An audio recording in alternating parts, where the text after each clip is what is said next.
يسعد صباحكم وكل أيامكم يا أحلى متابعين وأحلى مشتركين عندي بالقناة. خلي لي قلبكم يا أحلى صبايا وأحلى مشتركين.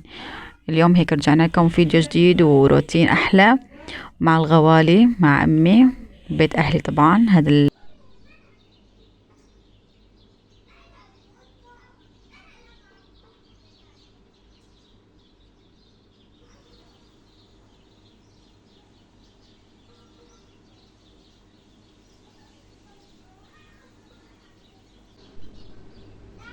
هيك فتنا على المطبخ بعد فنجان القهوة وصوت العصافير. هيك فتحت شباك المطبخ وهيك حبيتك أصور لكم صورة هيك مع زقزقة العصافير. اي والله يا صبايا. فتنا هيك على المطبخ وقلنا يلا على الفطور نعمل نجهز الفطور للولاد. عملنا لهم هيك لفات جبنة. والله شي بحير الفطور بحير والغدا بحير. اي والله يا صبايا، ليش هيك دائما الامهات بيحتاروا بهاي الامور؟ لانه شي دائما متكرر، يعني لازم تكسري شي تغيري لهم شي لحتى انه ها يحبوا. اي والله يا صبايا. هيك بدنا نغير لهم اليوم. عملنا لهم هيك لفات جبنة ومع لفات زعتر مع هيك شوية حواضر. الحمد لله رب العالمين. خليلي قلبكم انتو شو عاملين هالايام؟ شو طابخين لاولادكم وين طالعين بهالعطلة؟ شلون الجو عندكم؟ نحن عنا بتركيا تقريبا انه يعني الجو برد، يعني مو برد يعني قالكم ما خرج مشاوير برا ابدا. يعني حابين هيك نعمل فعاليات برا، مثلا نروح على الحديقة او شي، بس عن جد الجو ما بشجع ابدا. يعني شي مطر شي برد كتير. يعني هيك مقضينا تقريبا في البيت، بيت النانة بيت الجد. اي والله يا صبايا.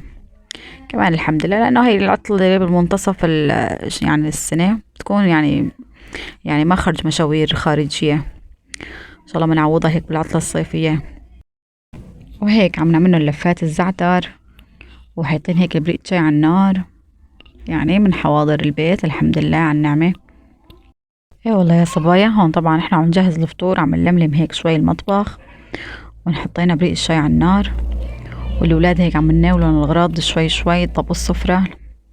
يعني طبعا هيك نعمل لهم حركة هيك يحركوا حالهم شوي هالولاد يساعدونا في البيت. اي والله يا صبايا نغير لهم جو حتى كمان هن حقهم يعني عطلتهم واستراحتهم. وهيك بلشت اجهز سندويشات الجبنة وسندويشات الزعتر. وانا هون بالبلدة الوقت الضائع كمان قلت اضب هدول الطقوم الفناجين احسن ما يتكسروا بين ايدينا لانه كم ايد بالمطبخ. اي والله يا صبايا. خليلي قلبكم. هيك غيرنا شربنا فيهم، بعدين قلنا يلا حاجتهم نضبهم في غيرهم نشرب فيهم. نغير كمان. هو حتى مو بس الصغار بملوا، حتى الكبار بملوا. اي والله. اي وهيك ضبيناهم حطيناهم بعلبتهم رجعناهم على علبتهم. قلنا يلا باي باي لوقت تاني. الحمد لله كمان. هيك كان فطورنا. الحمد لله هي جهز فطورنا وفطرنا الحمد لله رب العالمين. هيك بعد الفطور وبعد الفطور تقريبا، يعني انه هيك صار العصر تقريبا مغرب، انه يلا نعمل لهم هيك شي يعني تحلاية للمساء. اي والله انه نعمل لهم خليط النحل ويعني شي صمون بريوش نحن بنقول له. اي والله يا صبايا. هون طبعا يعني هاي خليط النحل انا هي يعني الطريقة دائما معتادة عليها بعملها. انه عيار كاسة حليب ظرف فانيلا فنجان سكر فنجان زيت. بخمرهم تقريبا ساعة. الطحين أنا تم بحط طحين لحتى أنه أخذ إنه الكمية التمام، يعني حتى أنه العجينة تصير تمام معي. تقريبا أنا عملت كيلو طحين طلع معنا صينيتين. عملنا عيار كاستين حليب. أي والله يا صبايا. طلعت العجينة قطنية وما أحلاها. هاي دائما حافظتها من دون يعني خلص يعني من دون ما أعيرها.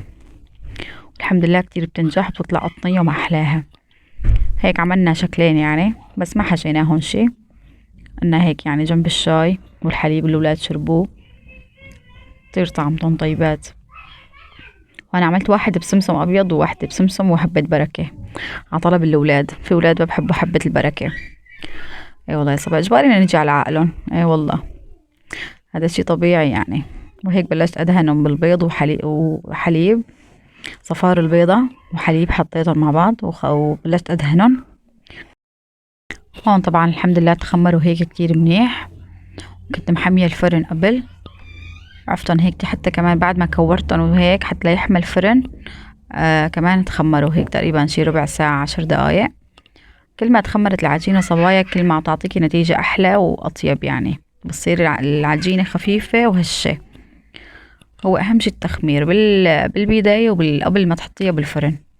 على مرحلتين أنا عندي بخمر العجين، والحمد لله رب العالمين طلعوا ما شاء الله فرجة طعم، ويعني إنه قطنية عجينة 100%. أي والله يا صبايا اشتهيناكم معنا هيك. حطيت على واحدة منهم حطيت حليب النستلة، حليب المكثف، وواحدة منهم حطيت عليها دبس التمر. دبس التمر ايه.